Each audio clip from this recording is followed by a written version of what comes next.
Shalom de nuevo, los saludo muy cordialmente, esperando que se encuentren de manera espectacular.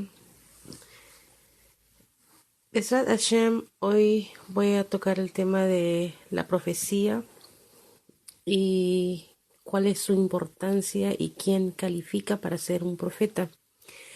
Antes de entrar en detalles de este shiur, primero quiero hacer una introducción muy breve de lo que es en sí la palabra nebuá, que es profecía en hebreo.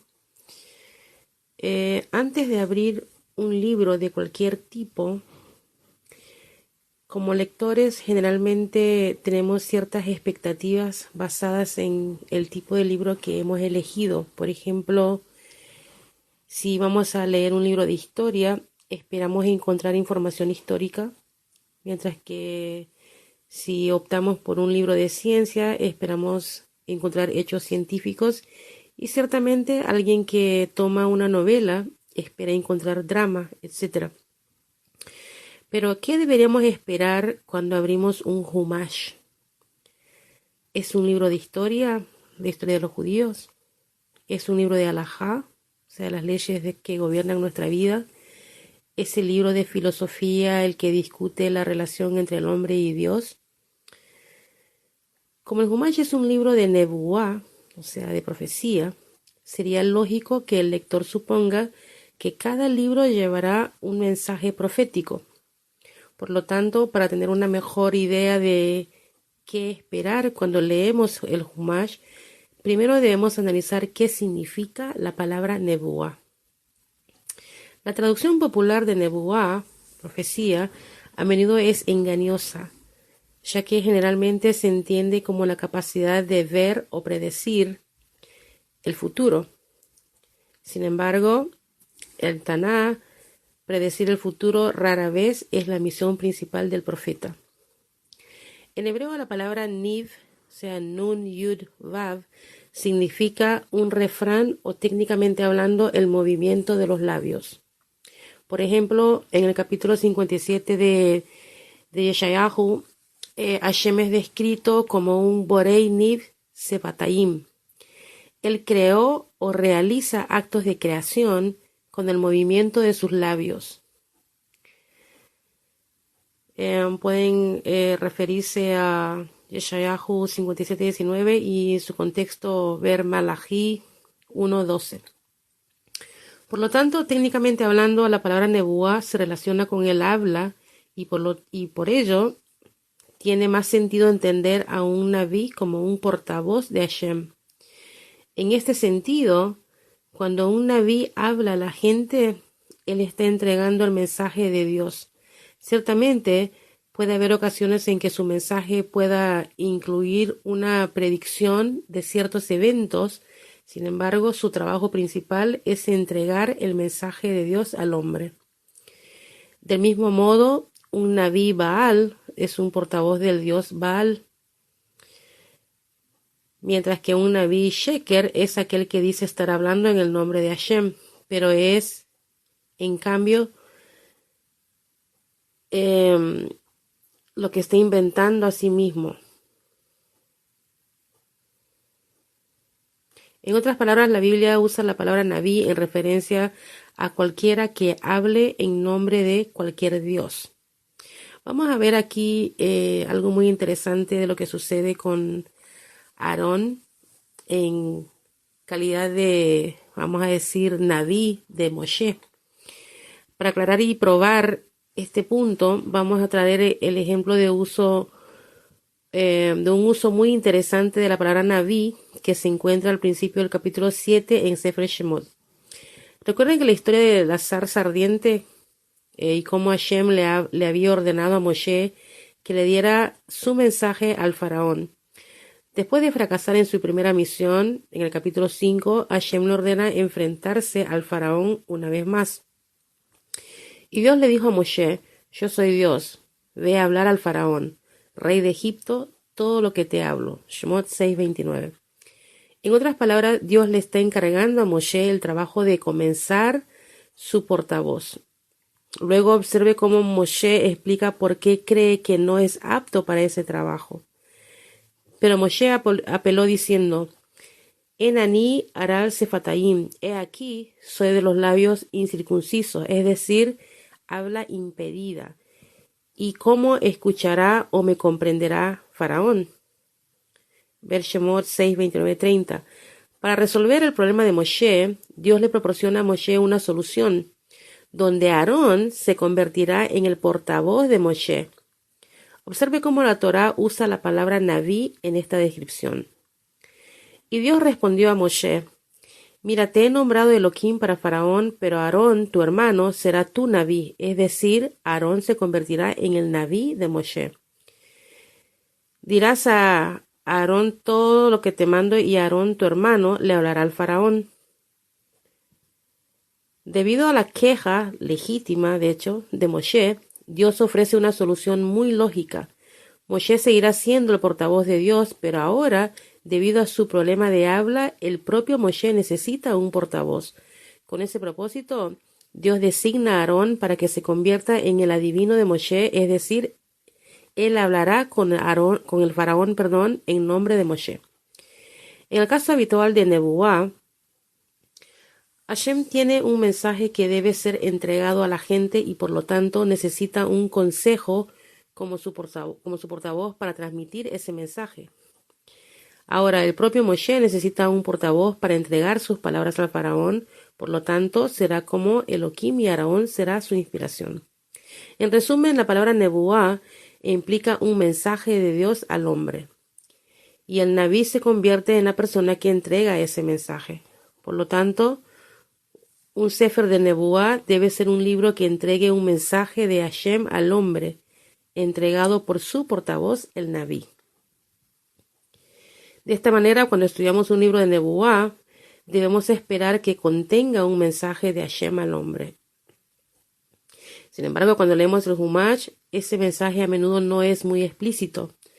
En cambio, a menudo encontramos que se entrega un mensaje de una manera más implícita a través de un conjunto de historias y no necesariamente a través de un conjunto de comandos. El problema entonces se convierte en cómo desciframos ese mensaje de esas historias y cómo podemos estar seguros de que nuestra interpretación es correcta. A través de los siglos ha sido el objetivo de los rabinos y los grandes comentaristas intentar lo mejor que puedan descifrar el mensaje de Dios. Aunque hubo muchos enfoques y amplias variaciones de opiniones, la mayoría de los comentaristas comenzaron su estudio y basaron sus comentarios en una lectura crítica del texto, teniendo en cuenta los comentarios de las generaciones anteriores, a veces de acuerdo y otras argumentando.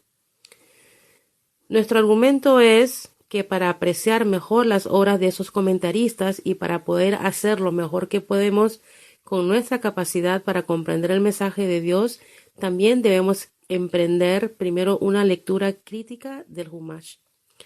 Al compartir la misma experiencia de leer cuidadosamente cada historia y tratar de entender el flujo del tema y el tema subyacente que se desarrolla, aumentamos nuestras posibilidades de comprender adecuadamente los comentarios de las generaciones anteriores y con suerte podemos llegar a una mejor comprensión del mensaje de Dios a nosotros a través de sus Nevi'im, o sea, de sus profetas.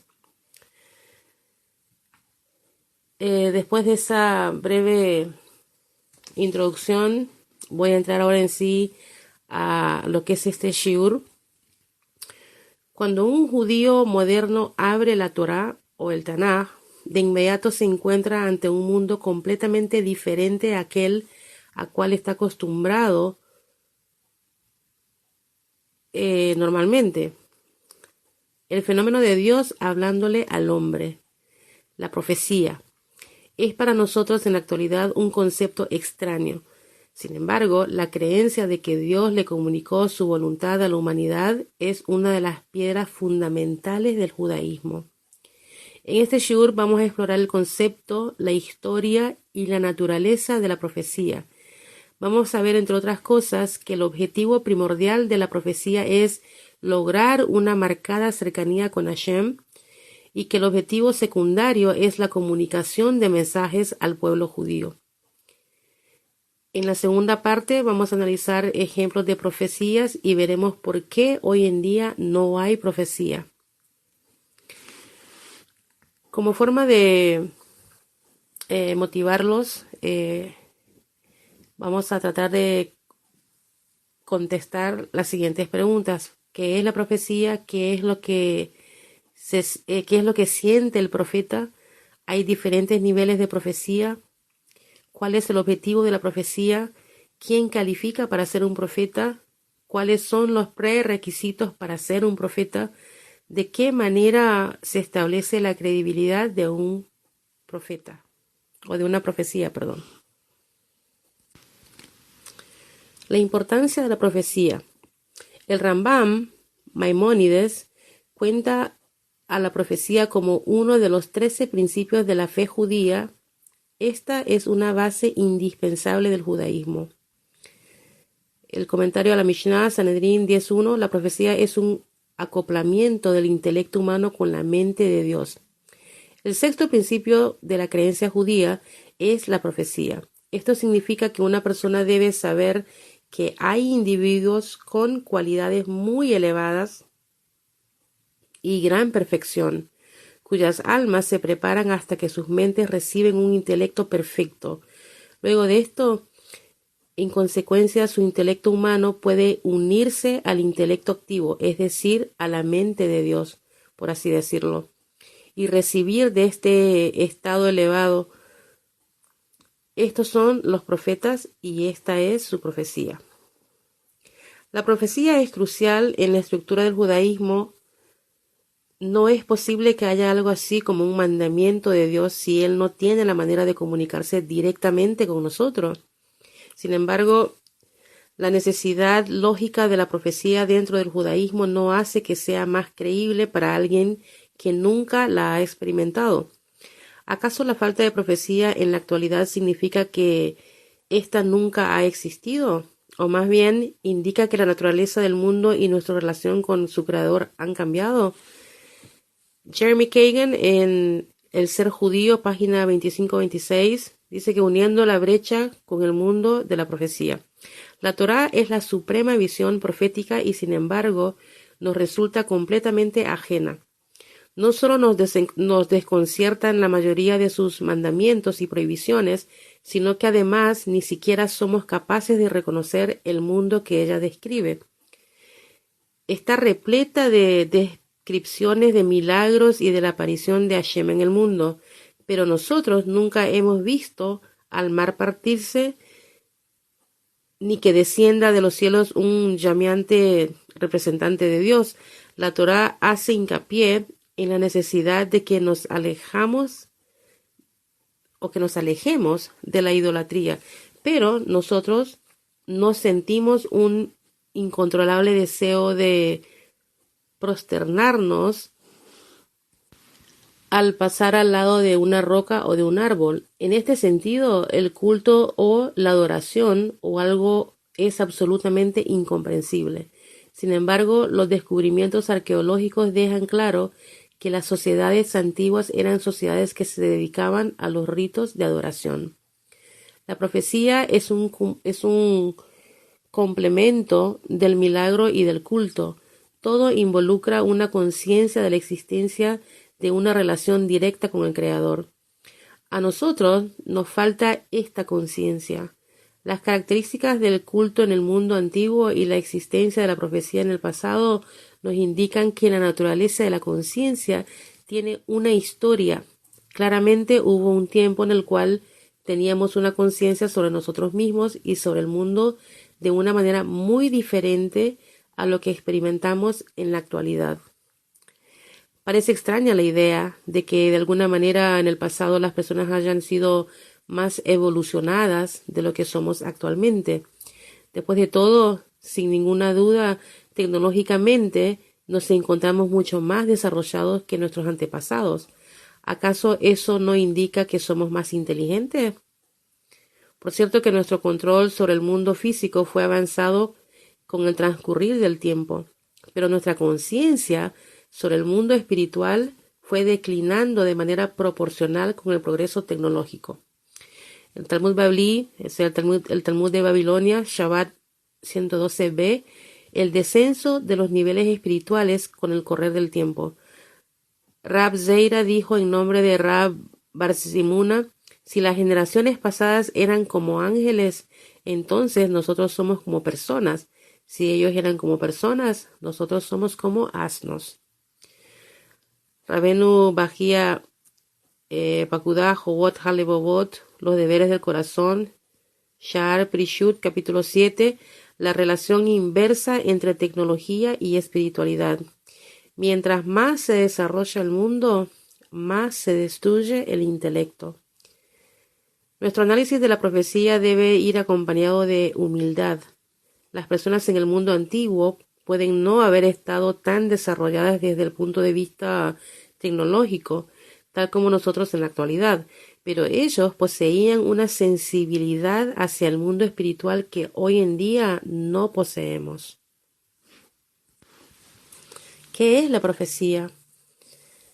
Vamos a describir el fenómeno de la profecía, qué es lo que se siente y por qué se usó. También diferenciaremos entre la profecía de Moshe, es decir, la Torá, y la visión de otros profetas en la historia judía. La naturaleza de la profecía. Ramjal, Rab Moshe Haim Lusato, Dere Hashem 334. La profecía es un estado de ser ligado a Dios. La profecía es un grado de inspiración en el cual un individuo llega a un nivel en el cual literalmente se une a sí mismo a Dios de tal manera que de hecho puede sentir esa unión. Entonces puede comprender con claridad que aquel a quien está unido es Dios. Esto se siente con absoluta claridad, con una conciencia que no deja lugar a ninguna duda. La persona está tan segura de esto como si se tratara de un objeto físico que está observando con sus sentidos físicos. El principal concepto de la verdadera profecía es, por lo tanto, que una persona viva logra tal unión y apego con Dios. Y sin embargo, a pesar de esto, a menudo está acompañado por cierta información o aclaración. A través de la profecía, la persona puede acceder al conocimiento de muchas verdades elevadas que se encuentran entre los misterios ocultos de Dios. Ramjal Da'at Tebunot 1.77. La profecía es el conocimiento de Dios que se logra a través de una parcial revelación de su gloria. La profecía es el conocimiento y el logro de Dios porque Dios le da algo de su gloria al profeta. Aquel que llega a la profecía lo entiende en su nivel, porque los profetas no tienen la capacidad de ver la gloria de Dios tal como realmente es, sino que cuando la gloria se les revela, crea imágenes de profecía en sus corazones. El estado profético. ¿Qué es lo que un profeta oye y ve? Rab Yeshaya Hurwitz, Shelah, Introducción a Zara Ma'amarot, una experiencia extracorporal. Alguien que perfecciona su carácter y forma de acuerdo al camino que es escrito, alcanzará las alturas de la profecía. Su forma física desaparecerá y vestirá una forma espiritual que es lo que él corrigió y perfeccionó, y entonces tendrá profecía. Rambam, Mishneh Torah, Hilhot Yesodei a Torah, las leyes de los principios básicos de la Torah, 7.2.3. La profecía es un mensaje recibido en la forma de una parábola mientras se está durmiendo. Hay muchos niveles distintos de profecía.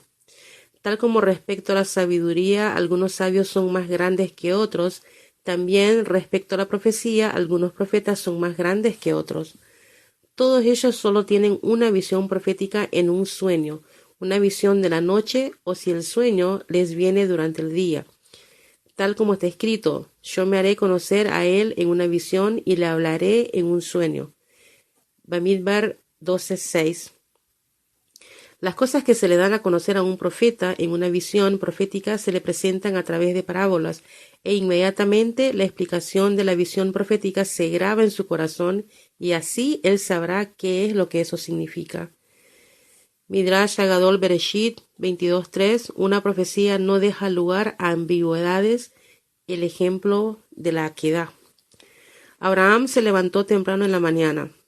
Esto nos enseña el poder de la profecía.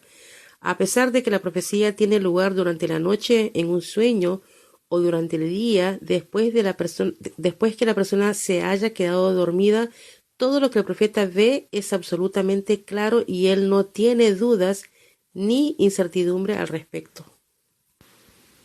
Las palabras de la profecía y las palabras de la lógica son iguales en la mente del profeta, como el asunto claramente era verdadero y no cabía ninguna duda al respecto.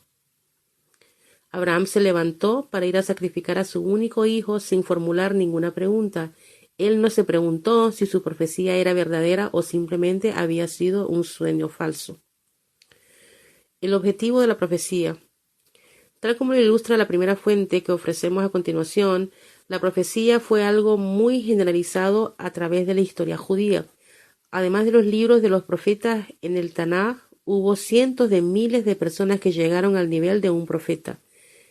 Esto despierta una pregunta.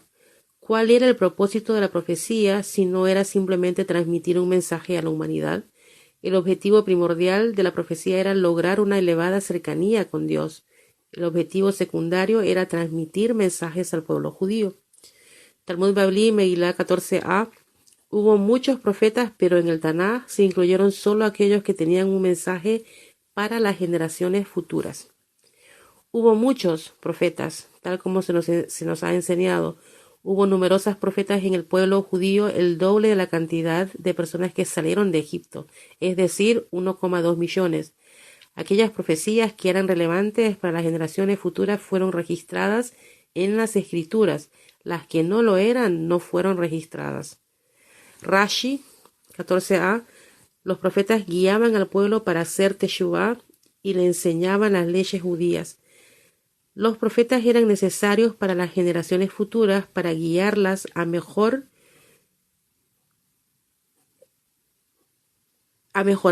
su comportamiento y para enseñarles las leyes judías. Y estas 48 profetas que eran necesarios para las generaciones futuras fueron registrados por escrito. Tal como lo mostrará la siguiente fuente, una experiencia profética no siempre contiene un mensaje para otra persona, sino que puede ser simplemente el objetivo de acercar al profeta a Hashem. Rambam, Mishneh Torah, Hilchot, Yesodei, Torah 7:7. Una profecía puede ser para la elevación personal del profeta o para dirigir a una ciudad o a una nación. Es posible que una profecía sea tan solo para el mismo profeta, para expandir su corazón y profundizar su entendimiento, para que pueda llegar a saber cosas más grandiosas que de otra manera no habría llegado a entender. Y es posible que la profecía haya sido enviada para uno de los pueblos del mundo o para los habitantes de determinada ciudad o reino, para informarles qué es lo que ellos deben hacer o para evitar que continúen comportándose de una manera malvada. En Mahamar 3, incluso las leyes racionales de la Torá contienen una profundidad que sin la profecía no nos hubiera sido accesible. Vale la pena aclarar cuál es la necesidad de los mensajeros y de los profetas, porque oí algunas personas que dicen que la humanidad no tenía ninguna necesidad de los profetas, que la mente del hombre es suficiente para distinguir lo bueno de lo malo. Pero por eso analicé el tema y descubrí que en verdad tenemos una gran necesidad de los profetas, no solo para enseñarnos las mivot que se dieron a conocer a través de la revelación, sino incluso las mivot racionales, porque su práctica no podría haber sido completa a menos que los profetas nos mostraran cómo debían llevarse a cabo. Así, por ejemplo, el razonamiento nos obliga a sentir gratitud hacia Dios por las bendiciones que hemos recibido de Él, pero no especifica la forma, el momento o la postura adecuada para expresar tal gratitud. Por lo tanto, necesitamos a los profetas. Ellos le dieron a esto una forma que se llama plegaria. Ellos fijaron los momentos en los cuales se debe realizar, las palabras especiales que deben formularse, las características únicas y la dirección especial en la cual nos colocamos al rezar. Ahora vamos a analizar la diferencia entre Moshe y el resto de los profetas. Hasta ahora hemos hablado de la profecía en general. Es importante distinguir entre el nivel de la profecía de Moshe en comparación con los demás profetas. Mientras que la profecía de los demás tenía como objetivo elevar al mismo profeta o transmitir un mensaje a otras personas, la profecía de Moshe era diferente. Su profecía era directa de Dios, más pura cualitativamente, recibida en un estado de conciencia y podía tener lugar cuando él lo deseaba. Además, finalmente su profecía tuvo el estatus de Torá. Talmud Babli Yevamot 49b, la visión de Moshe era más clara. Todos los profetas tenían una visión no clara, mientras que Moshe Rabenu, nuestro maestro, tenía una visión clara. Rambam, comentario a la Mishnah, Sanedrín 10.1, el séptimo de los 13 principios de fe, asevera que la profecía de Moshe era cualitativamente diferente de la profecía de todos los demás profetas. Era absolutamente pura. El séptimo principio de la fe judía es la profecía de Moshe Rabenu, que en paz descanse. Esto implica creer que él es el padre de todos los profetas, tanto de aquellos que le antecedieron como aquellos que siguieron posteriormente, porque todos los demás estuvieron por debajo de su nivel. Él fue elegido de toda la humanidad porque él logró un nivel superior de entendimiento de Dios, más que lo que cualquier otra persona alguna vez haya logrado o lo que alguien pueda llegar a alcanzar. Porque Moshe se elevó del nivel de un ser humano hasta el nivel de los ángeles y se ganó el elevado estatus de un ángel. Allí ya no hay ninguna pantalla que separe entre él y Dios, que él no haya quebrado y penetrado. Ningún aspecto físico lo retenía. Carecía de cualquier falla, grande o pequeña. Su poder de imaginación, sus sentidos y percepciones fueron todos anulados. El poder del deseo fue separado de él, dejándolo puro intelecto y alma. Por esta razón se dice respecto a Moshe que él podía hablar con Hashem, bendito sea, sin la mediación de los ángeles. Además, la profecía de Moshe Rabenu se diferenciaba de la profecía de todos los demás profetas en 4 aspectos. 1. Dios le hablaba directamente. 2. Moshe permanecía en estado de conciencia mientras duraba la profecía. 3. Moshe no se veía afectado físicamente por la profecía. Y 4. Moshe podía recibir profecía de acuerdo a su propia voluntad. 4 diferencias entre la profecía de Moshe y la de los otros profetas. Primero, todos los profetas recibían la palabra de Dios a través de un intermediario, mientras que Moshe no tenía ningún intermediario, tal como está escrito, boca a boca yo hablo con él, Bamidbar 12:8. Segundo, todos los demás profetas solo recibían su profecía mientras estaban dormidos, tal como vemos en numerosos lugares, en un sueño en la noche, Bereshit 23, y en una visión en la noche, Job 33:15, y muchos otros ejemplos, o de día, cuando caían en un trance que le quitaba el profeta sus sentidos y dejaba su mente abierta como un sueño. A esto se le llama una visión.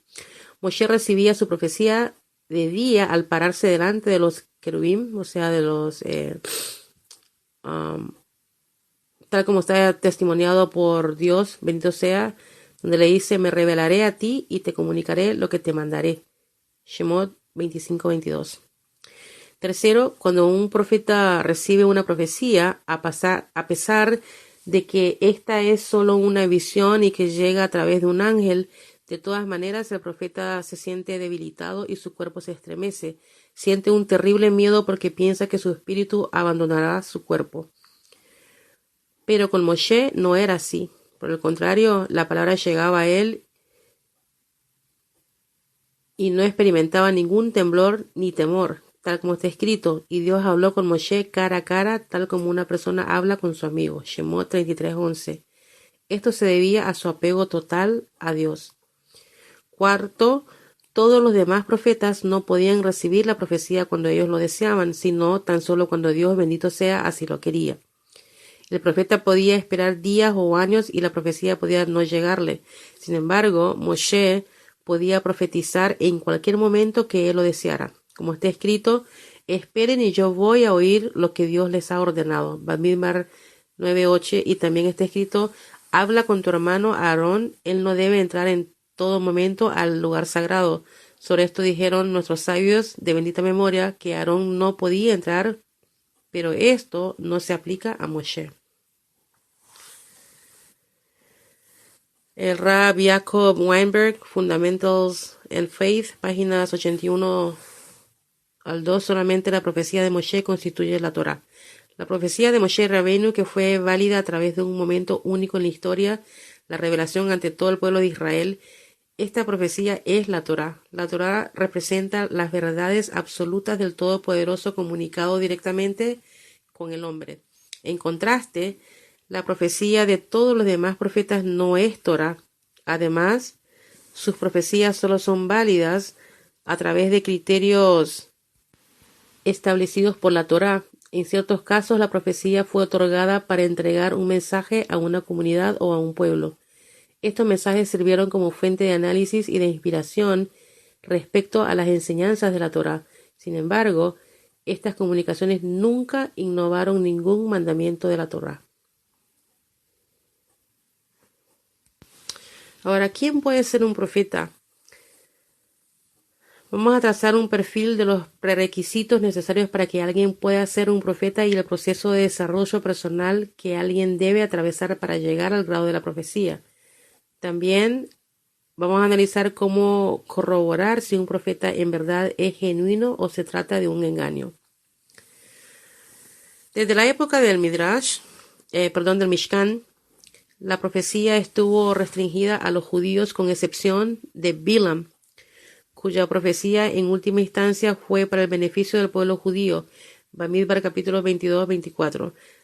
La profecía tenía lugar en la tierra de Israel, excepto en los casos en los cuales un profeta inicialmente había recibido profecía en la tierra de Israel y subsecuentemente fuera de Israel. Sifri de Barim 18:15, solo en la tierra de Israel y solo los judíos. Un profeta entre ustedes, entre tus hermanos, hará surgir para ti el Eterno tu Dios, a él sí le escucharás. De Barim 18:15. Un profeta entre ustedes, incluyendo a alguien de afuera de la tierra de Israel, entre tus hermanos, excluyendo a los otros pueblos. El Midrash Sifri, Zuta 35-33, la profecía requiere que los judíos habiten en la tierra de Israel. Rabí Nahorai dijo, porque yo soy el Eterno. Tal vez puedes pensar que la presencia divina habita incluso fuera de la tierra, pero por esto dice, en la tierra. Tal vez la presencia divina habita en la tierra cuando los judíos están en el exilio. Por eso dice, entre los hijos de Israel, es decir, en una época cuando ellos están en la tierra y no cuando se encuentran fuera de ella. Vaikra Rabá 1:12, el requerimiento de que un profeta sea judío entró en efecto luego de la construcción del Mishkan. Rabbi Yitzhak dijo, antes de la construcción del Mishkan, la profecía era común entre los pueblos no judíos. Una vez que el Mishkan fue construido, la profecía los abandonó. Ellos le preguntaron, ¿pero acaso Bilam no fue un profeta no judío? Y él vivió luego de que el Mishkan fue construido. Él respondió, su profecía fue para el beneficio de Israel, tal como lo dijo él mismo, Bilam, en Bamidbar 23:10. ¿Quién puede contar el polvo de Jacob?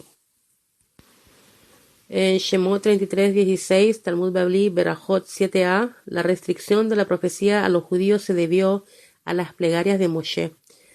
A menos que tú nos acompañes, ¿cómo es posible saber que yo y tu pueblo estamos haciendo tu voluntad? Pero si lo haces, yo y tu pueblo nos distinguiremos de todos los demás pueblos sobre la faz de la tierra. Shemot 33:16. Moshe pidió que la providencia divina no se asiente entre los demás pueblos del mundo, y esto se lo otorgó. Por eso dice, porque yo y tu pueblo seremos distinguidos.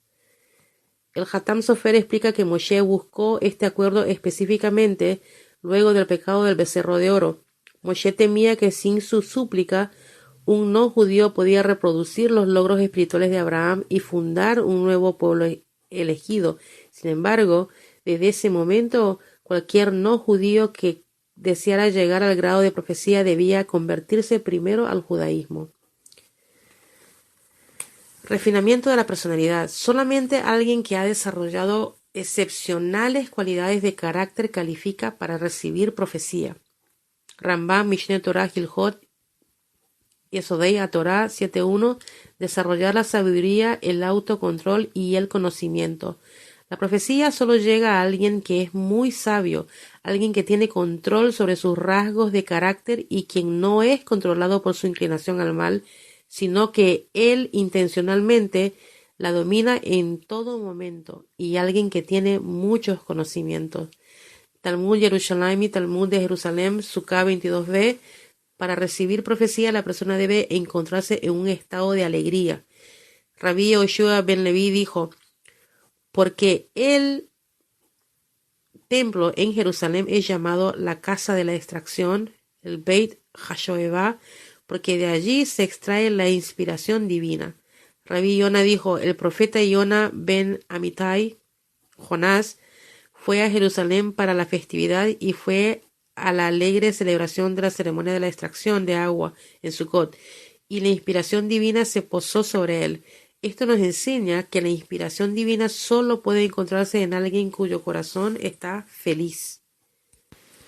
El Talmud Babli Avodah Zarah 20b, el proceso de 11 pasos hacia la profecía.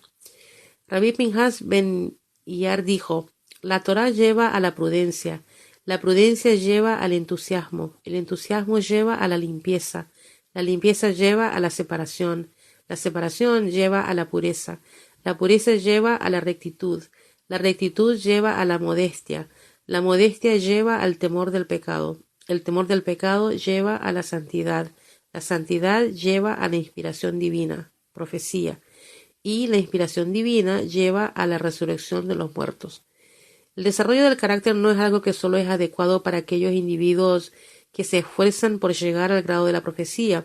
El Rab Moshe Chaim Luzzatto escribió La senda de los justos, Mesilat Yesharim, una guía para que cada judío pueda desarrollar su personalidad basándose en las enseñanzas de Rab Pinhas ben Iyar. Este libro ha sido estudiado diariamente en todo el mundo por miles de personas desde su publicación en el siglo XVIII. Rambam, Introducción a Shemot Perakim, estudiar y cumplir con las enseñanzas éticas de Pirkei Avot lleva a la profecía. Nuestros sabios de bendita memoria afirmaron que aquel que desee ser justo, Hasid, debe cumplir las palabras de Pirkei Avot. Baba Kama 30a. No hay una virtud mayor a la rectitud, a la Hasidut, fuera de la profecía. Y la rectitud, en verdad, lleva a la persona hacia la profecía. Tal como dijeron nuestros sabios de bendita memoria, la rectitud, Hasidut, lleva a la inspiración divina.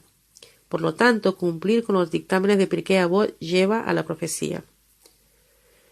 Rabbeinu Pérez, Marejet Elokut, capítulo 10, la rectitud es un prerequisito para la profecía. De acuerdo a la manera en la cual hemos explicado la esencia del hombre, la persona inteligente entenderá que cuando un hombre es recto, o sea, un sadik, es adecuado para recibir la profecía y vivir una existencia eterna porque se ha vuelto semejante a Hashem.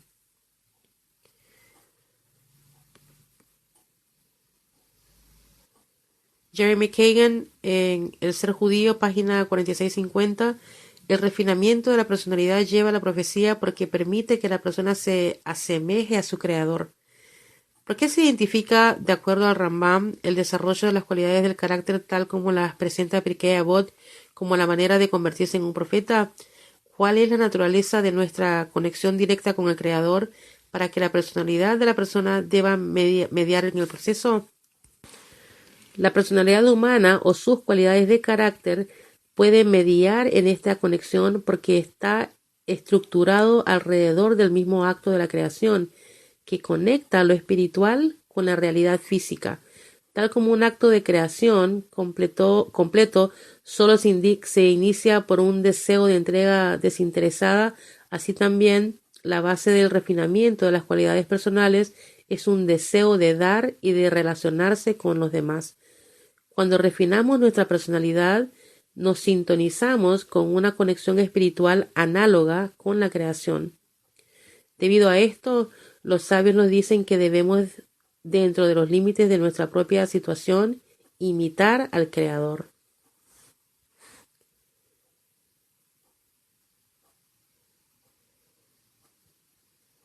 El Rab Haim Beloshin Nefesh HaHaim 1.6 dice que cumplir las misbot de la manera adecuada es un prerequisito para que la presencia divina pueda posarse sobre una persona. Cuando una persona cumple las misbot a la perfección, teniendo en cuenta cada detalle y cada matiz esencial al acto, agregando a esto pureza y santidad de los pensamientos, la gloria de Dios siempre se posará sobre ella. Ahora, ¿cómo se establece la credibilidad de las predicciones? La mayoría de las personas consideran que el rol de un profeta es predecir el futuro. Como hemos visto, el principal objetivo de un profeta es desarrollar una cercanía con Dios. Sin embargo, la habilidad de un profeta de prever el futuro es un punto crítico para verificar su credibilidad como un mensajero de Dios. Rambam Mishneh Torah Hilhot Yesodei Torah 10.1.3. Un profeta es probado repetidamente para corroborar la fidelidad de sus predicciones. Cuando llega una persona que es adecuada para la profecía en el servicio de Dios y no intenta agregar ni quitar a la Torá, sino más bien servir a Dios en el cumplimiento de los mandamientos de la Torá, no le pedimos que parta el mar, que reviva a los muertos, etc. Y solo entonces le creemos. Por el contrario, le decimos, si eres un profeta, dinos cosas que ocurrirán en el futuro. Él lo hace y esperamos para ver si sus predicciones se cumplen. Si lo que él dijo no ocurre, incluso si falta de cumplirse tan solo un pequeño detalle, entonces se sabe que es un falso profeta. Pero si se cumplen todas sus palabras, entonces lo consideramos un profeta fiel. Se lo prueba muchas veces y si todas sus palabras son confiables, entonces lo consideramos un profeta verdadero. ¿Acaso los astrólogos y los magos no predicen también el futuro? ¿Cuál es la diferencia entre ellos y un profeta? La diferencia es que con los astrólogos, los magos y otros semejantes a ellos, algunas de sus palabras se cumplen y otras no. Pero en el caso de un profeta, todas sus palabras se cumplen como está escrito, y nada de la palabra del Eterno caerá a la tierra, es decir, ninguna palabra quedará sin cumplirse. Melahim 2:10. El hecho de realizar milagros confirma la validez de alguien que previamente era considerado digno de ser un profeta. Cuando un profeta es enviado a profetizar al pueblo, se le otorga una señal y una maravilla para probarle al pueblo que verdaderamente Dios lo ha enviado. Esto no quiere decir que se considere que todo el que realice señales y maravillas sea un profeta. Más bien, alguien que ya era considerado digno de ser un profeta debido a su sabiduría y a sus buenos actos, que se ha elevado por encima de sus contemporáneos y que ha caminado por los senderos que llevan a la profecía y a la santidad y al ascetismo, y sólo entonces realiza una maravilla y dice que Dios lo envió, en ese momento es una misvá escucharlo. Tal como fue dicho, a él lo escucharán. Devarim 18:15. Talmud Babli, Sanedrín 89b. Una vez que se han establecido las credenciales de un profeta, él ya no necesita probar su fidelidad. La Mishnah afirma que alguien que ignora las palabras de un profeta es castigado. La Gemara pregunta, ¿cómo puede uno saber que se trata de un profeta verdadero? Que él será castigado por su causa. Él da una señal y esta ocurre en la realidad. Pero en la historia de Mijá, él no dio ninguna señal y sin embargo aquellos que lo ignoraron fueron castigados. El caso de un profeta que ya está establecido como tal es diferente. El Rambam escribe que una profecía de eventos perjudiciales no necesita cumplirse, pero una profecía de un futuro próspero debe cumplirse. Rambam, Introducción a la Mishnah, una profecía de un evento negativo que no se cumplió no indica a un falso profeta, pero una profecía buena que no se cumple sí revela a un falso profeta. Hay un tema muy importante que requiere clarificación. Si la profecía de un profeta predice hechos dañinos que las personas se merecen debido a su comportamiento, y él, por ejemplo, predice que habrá hambruna o guerra, y estos hechos no ocurren, y las personas son perdonadas y el tiempo transcurre pacíficamente, esto no indica que se trate de un profeta falso y que merezca la pena de muerte, puesto que Dios transigió en el mal, porque es posible que las personas se hayan arrepentido, o que Dios haya suspendido el decreto en su gran misericordia, o que haya propuesto el castigo para otro momento, o que Dios los haya perdonado debido a actos buenos que realizaron previamente. Sin embargo, si el profeta promete que acontecerá un evento afortunado en un momento específico, por ejemplo, dice que el próximo año será pacífico y entonces ocurre una guerra, o dice que ese año habrá lluvias y bendición y ese año no llueve y hay una gran hambruna o cosas similares, entonces es un falso profeta. Porque si Dios promete a través de un profeta buenas cosas para el pueblo, por cierto, Él va a cumplir su promesa para demostrar la verdad de su profecía a la humanidad. Los límites de la autoridad, ejemplos de profecía y la profecía en la actualidad. En la primera parte de este shiur hicimos una introducción respecto a cuál es el propósito de la profecía y la naturaleza, de quienes la poseen. En esta sección vamos a investigar la profecía en mayor profundidad. Vamos a ver que, aunque la profecía proviene de una fuente superior, la autoridad de un profeta era únicamente respaldar la Torá, no cambiarla.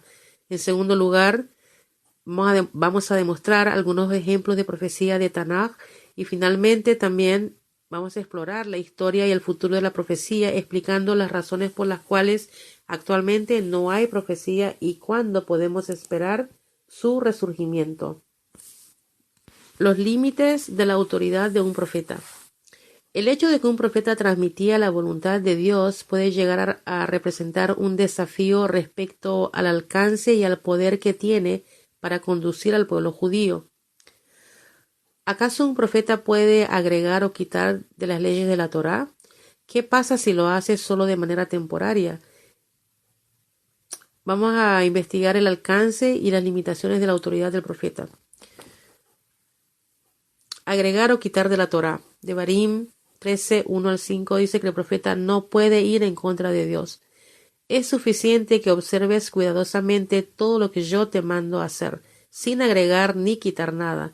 Esto es lo que debes hacer. Cuando se presente un profeta o una persona que haya tenido visiones en su sueño, puede llegar a presentarse con una señal o un prodigio, y en base a dicha señal o prodigio decirte, vayamos detrás de otros dioses y sirvámoslos, no escucharás las palabras de tal profeta o soñador.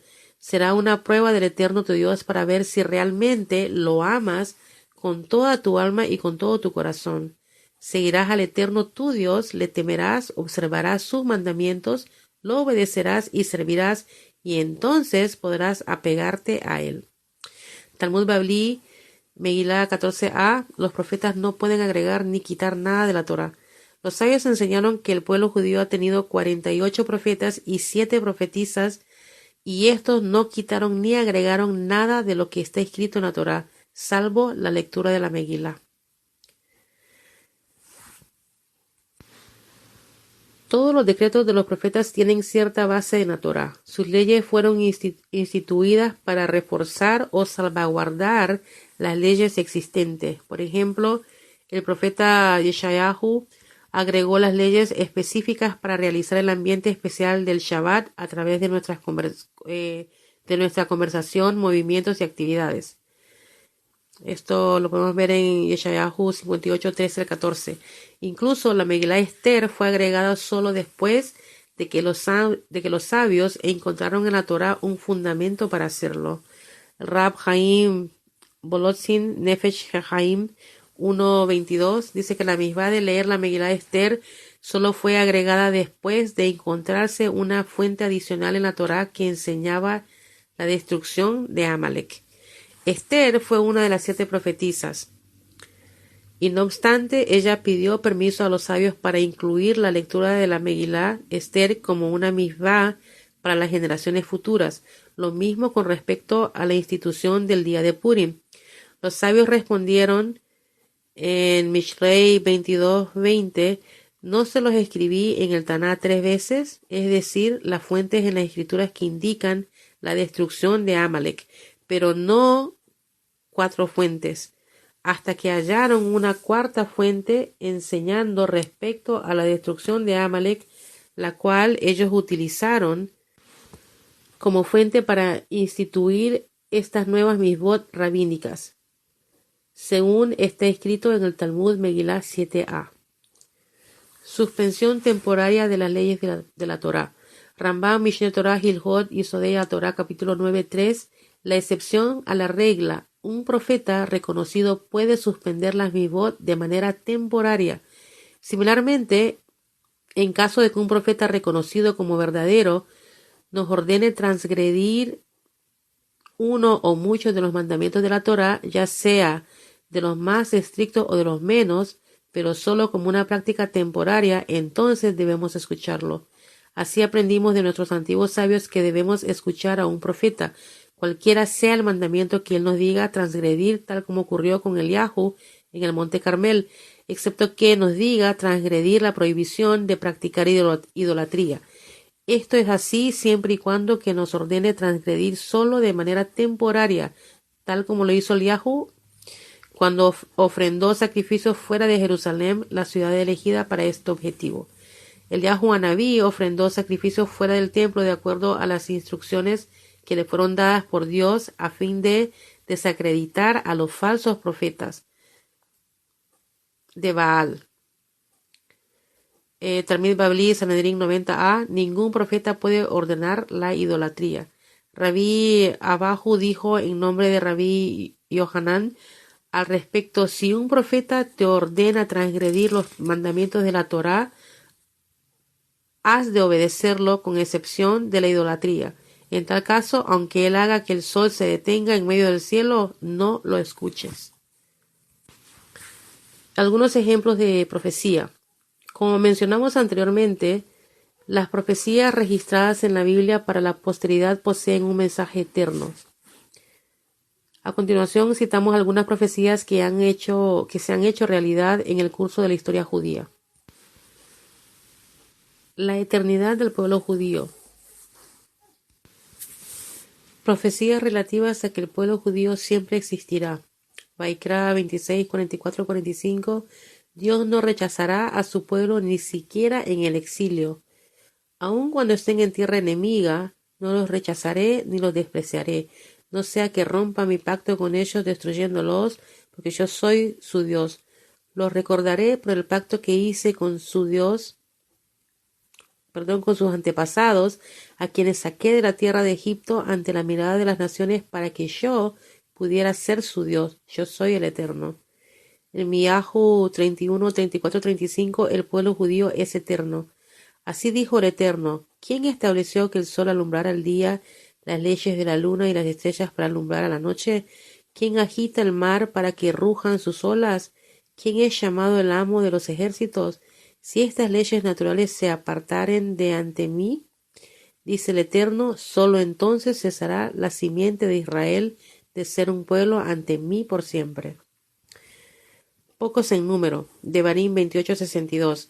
A pesar de su naturaleza eterna, los judíos siempre serán una nación pequeña. Siempre seréis pocos en número, aunque habrían podido ser tan numerosos como las estrellas del cielo, porque no obedecieron la voz del Eterno tu Dios.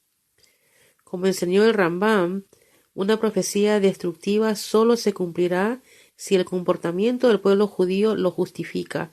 En este caso, el hecho de que los judíos sean pocos en número se atribuye a que no escucharon la palabra de Hashem. Retorno a la tierra prometida. Devarim 33:5. Sin importar cuánto dure el exilio, Dios revertirá el proceso y hará retornar al pueblo judío a la tierra de Israel. Dios te hará volver del cautiverio y se apiadará de ti. El Eterno tu Dios nuevamente te reunirá de entre las naciones a donde te hubiese dispersado. Aunque hayas sido dispersado a los extremos del cielo, el Eterno tu Dios te recogerá de allí y te traerá de vuelta a la tierra que heredaron tus ancestros, y también tú la heredarás. Será bueno contigo y te hará prosperar aún más que tus antepasados. Y Ezequiel 11:17 dice que Dios reunirá a los judíos y los hará retornar a su tierra.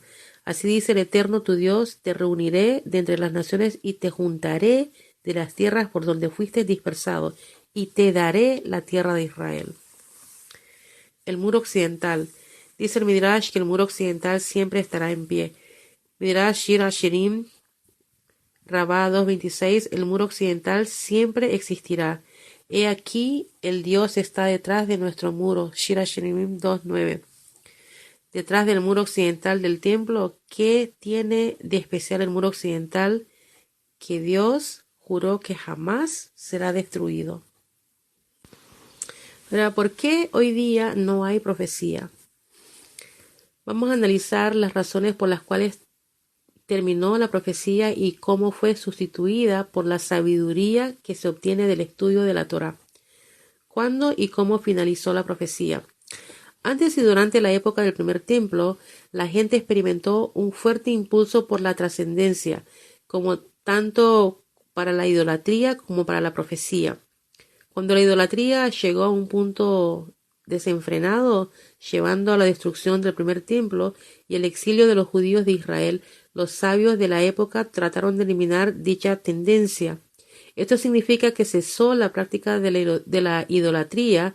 Hasta hoy en día sigue siendo una característica de diferentes culturas, sino que murió la intensa tendencia psicológica por ejercerla.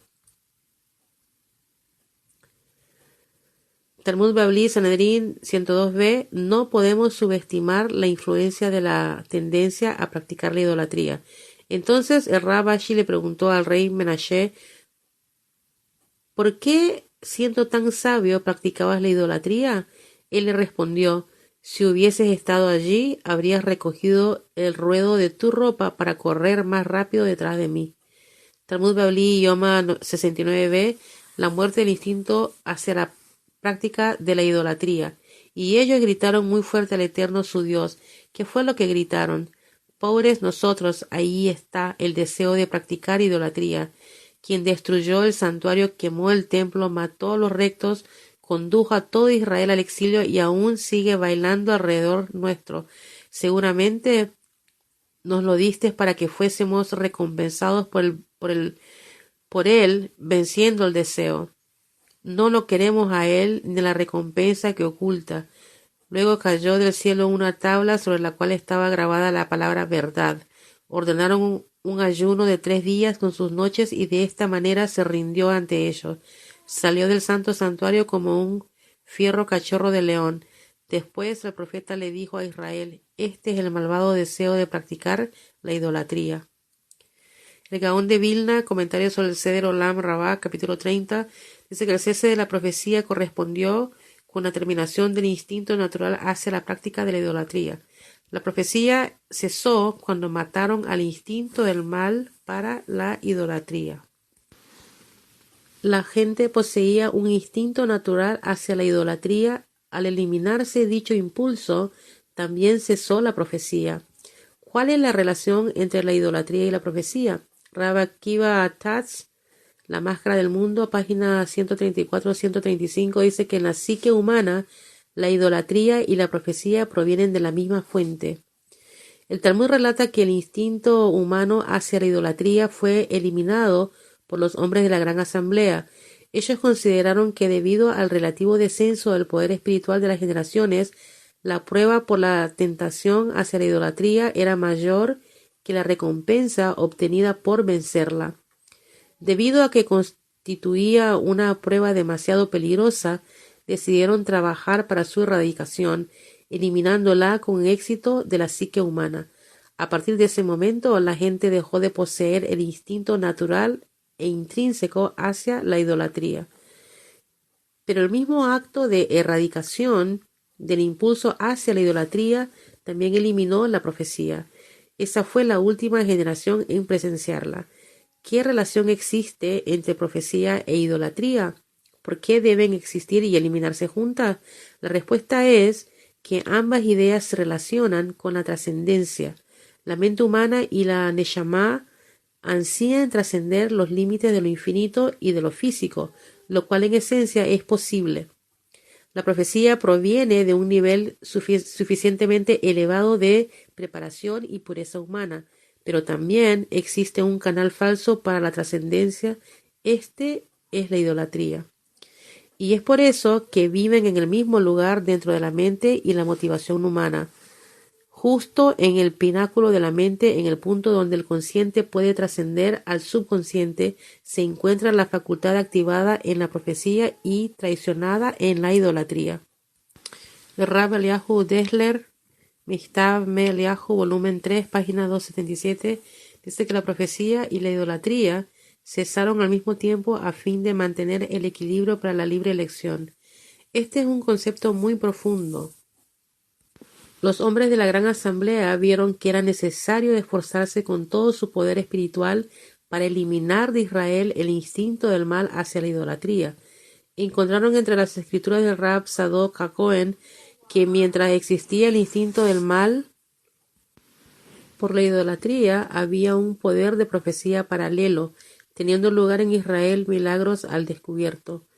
Dios los hizo a uno en correlación con el otro. Siempre debe existir un equilibrio entre las fuerzas de la santidad y de la impureza espiritual. Mientras existía la profecía mediante la cual la gente podía lograr una fe tangible, también tangibles fuerzas de impureza trabajando al lado del instinto del mal, como el espíritu de la falsedad, propagados por profetas de Baal, la magia, la brujería, etc. Este equilibrio existía para mantener la libre elección. Por eso vemos que cuando fue eliminado el impulso hacia la idolatría, a comienzos de la época del Segundo Templo, el pueblo judío perdió también el poder de la profecía. Talmud Bavli, Sotá 48b, aun cuando en nuestros días es posible que el hombre se eleve al nivel del profeta, su condición general no le permite profetizar. Al fallecer Haggai, Zacarías y Malají, la inspiración divina se alejó de Israel. No obstante, utilizaron la voz celestial, Bat Kol. En una ocasión, algunos rabinos se encontraban reunidos en la recámara en el segundo piso de la casa de Guria en Jericó, escucharon una voz celestial que anunciaba: entre ustedes hay un hombre que merece que la Shekinah se pose sobre él, pues podría ser profeta, pero su generación no lo merece. Todos miraron a Gilel, el anciano, y a su muerte lo alabaron. Pobre hombre justo, pobre hombre humilde, discípulo de Ezra. Aquí vemos que la sabiduría reemplaza la profecía, correspondiendo con la caída de la idolatría y el dominio de Grecia en la mayor parte del mundo. Dentro del mundo judío, la caída de la profecía tuvo lugar paralelamente con el florecimiento de la tradición oral. Durante este período comenzaron a surgir los sabios de la Mishnah. Comenzó entonces una nueva etapa en la historia del pueblo judío, en la cual el profeta fue reemplazado por el sabio. Talmud Bavli Baba Batra 12a con Ramban Nachmanides. El nivel del sabio es más elevado que el del profeta, puesto que mientras que el camino de la profecía cesó, el de la sabiduría permanece intacto. Rabí Ad-Dimi de Haifa dijo: desde el día de la destrucción del templo, la profecía le fue quitada a los profetas y entregada a los sabios. ¿Pero acaso los sabios mismos no son profetas? Esto es lo que quiso decir: aunque la profecía fue eliminada de los profetas, no le fue quitada a los sabios. Amimar dijo: el sabio es más grande que el profeta. Ramban dice que el Talmud quiso decir que aunque la profecía de los profetas, es decir, en visiones, fue eliminada, la de los sabios, el camino de la sabiduría, no fue eliminado, sino que más bien conocen la verdad a través de la inspiración divina que tienen internamente.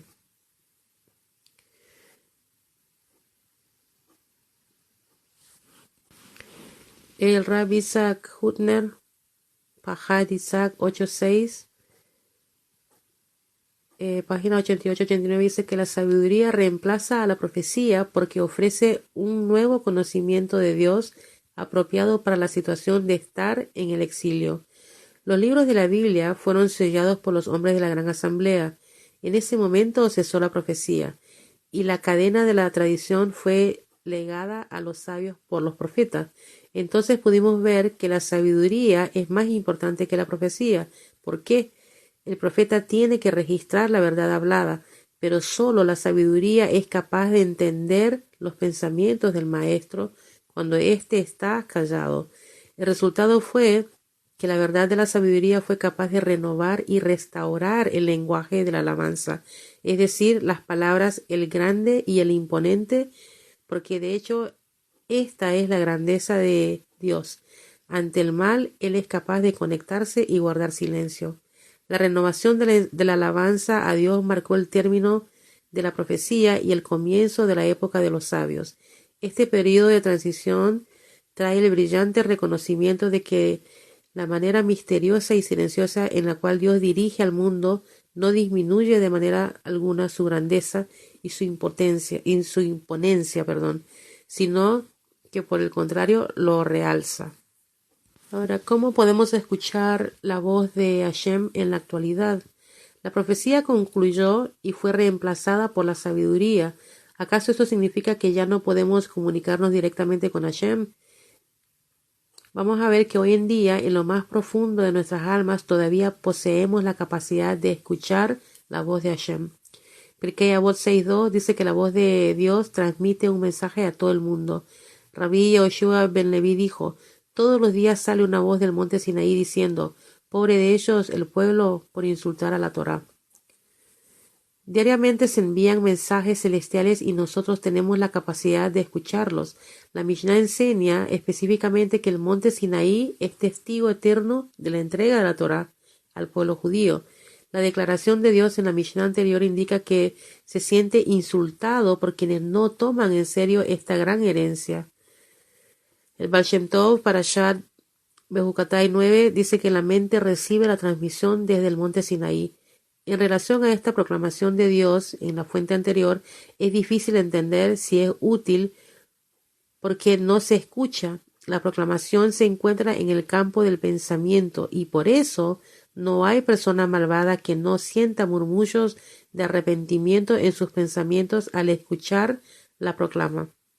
Rab Simha Sizel Ziv, Asaba Mikelm, Jofnau Masar 2, 179, dice que la transmisión crea agitaciones de arrepentimiento y es una forma de profecía.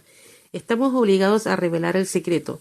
El espíritu de la profecía está enterrado dentro de cada judío. El reconocimiento invade su alma y la creencia está firmemente enraizada.